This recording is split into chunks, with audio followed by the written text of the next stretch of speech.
Did Gabor Maté fall short on solving trauma? This week, I have been watching videos of Gabor Maté, and I gotta be honest, I was not very impressed. I mean, the guy is a trauma expert who has not fully solved his own trauma. Every once in a while, when I get triggered, I still can behave like I had never learned anything at all. He's also an addiction, stress, and childhood development expert who admits that he wasn't a very good father, he still gets triggered, and he is addicted to attention. And since publishing his books, he's appeared on the Joe Rogan Experience, the Tim Ferriss Show, Diary of a CEO, Theo Vaughn's podcast, among a lot of other very popular shows, which is exactly the kind of attention that he's been after his entire life. So this begs the question, if Gabor Maté has not fully solved his own trauma, has he just been chasing attention this entire time at the expense of finding better solutions? And if so, is he really an expert, or has he just been coping with his own trauma? Now, I want to be crystal clear. I'm not just a critic on the sidelines. In fact, if you're watching this right now, I can almost guarantee that you still have not overcome your own trauma. And no matter how many Gabor Maté books or seminars or podcasts you have consumed, you are still in pain and you're still suffering. And so I'm also going to attempt to provide you with a better solution, a way to fully target all of your trauma and completely get you out of your pain. So in this video, we're going to look at three things. Is Gabor really an expert? Does he really understand trauma? And is there a better approach that targets trauma at its roots so that you can fully overcome it? First and foremost, what is expertise? The Oxford Languages Dictionary on Google defines it as expert skill or knowledge in a particular field. And we know that Gabor has admitted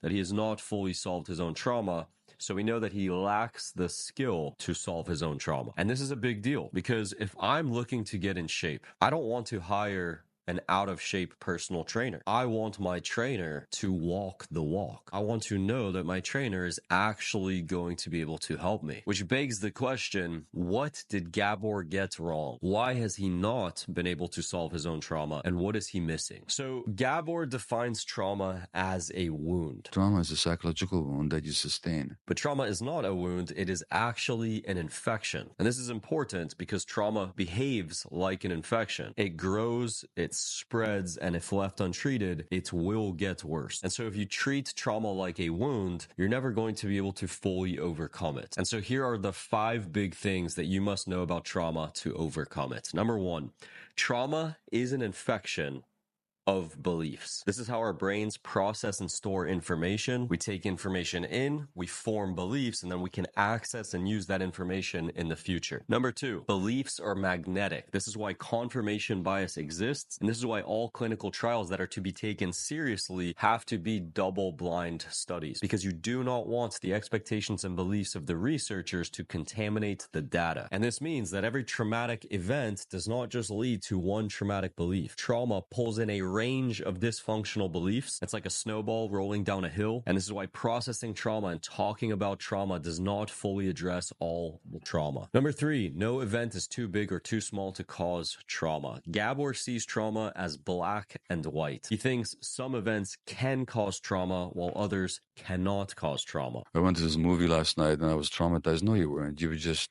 sad or you had some emotional pain, but you weren't traumatized. This is also not true. First off, nobody gets to decide what can and cannot cause trauma, but also any events that can tilt the scales towards becoming more dissociated or more hyper alert, this can be said to be a traumatic event that causes trauma. So sad movies can absolutely cause trauma. And Gabor, if you're watching this and you want to think this through, imagine someone who was abused at 10 years old and then abused again at 20 years old. Just because you don't have a new belief that forms when they're 20 doesn't mean that the event was not traumatizing. Number 4, trauma accumulates. Throughout your entire life, you are accumulating trauma. Also, like a snowball rolling down a hill. And number 5, there are 2 types of trauma, 2 buckets that trauma falls into: relational and survival. And I'll make separate videos about this. But this is important because if you're treating the wrong system behind the trauma, you're not going to have an effective outcome. And this is why I believe in Bessel's book, The Body Keeps the Score, antidepressants did not work for PTSD war veterans because this was survival-based trauma and the antidepressants were targeting the wrong system. Now to recap, trauma is an infection, not a wound. It is made of beliefs. They snowball. We accumulate more and more trauma constantly, and no event is too big or too small to cause trauma because our nervous systems are wired for survival. And so now what? What is the solution? Well, before we move on to the solution, I want you to know that we have already figured all of this out. In fact, the solution exists right this second, and you can literally go try it out 100% for free. If you want to do that, I'll drop a link for you in the description below this video. You can click on it right now, literally try this out, and I guarantee that this will change your life forever. And let me be clear, you will feel the difference immediately. It is night and day. That said, these are the 5 steps to actually overcome your trauma. This is what the solution looks like. Step number 1, you need to map out and identify the entire range of beliefs that accumulate from trauma. And we did this using Maslow's hierarchy. We essentially identified the most salient beliefs that could lead to coping mechanisms. And these are the ones we prioritized. I will make a video on the logic behind this and how this works in the future. Step number 2, you need to deactivate your primitive brain. These are the deepest and most ancient regions of your brain that only care about your survival. And therefore, these regions will resist change even if it means that you're suffering and in pain. And let me tell you, when you overcome trauma, this leads to nuclear changes in your life, like dramatic changes. So step number 2, you have to deactivate your primitive brain. Step number 3, you have to systematically target the entire range of beliefs that we've identified from multiple angles and completely obliterate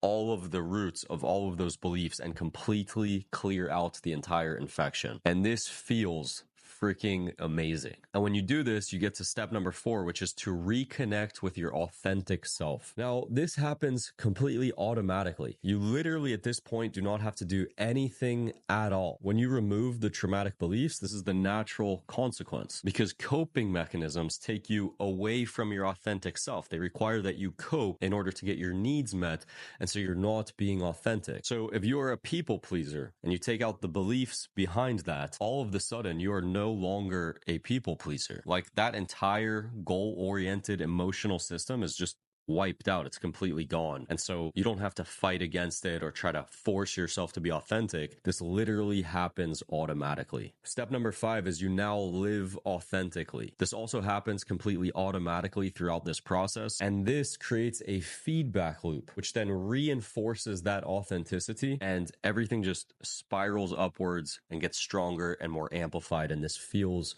absolutely amazing. And then step number 6, you are finally free. This also happens automatically. You are now at peace. You no longer get triggered. All of your bad habits and addictions just disappear. You're able to connect with other people.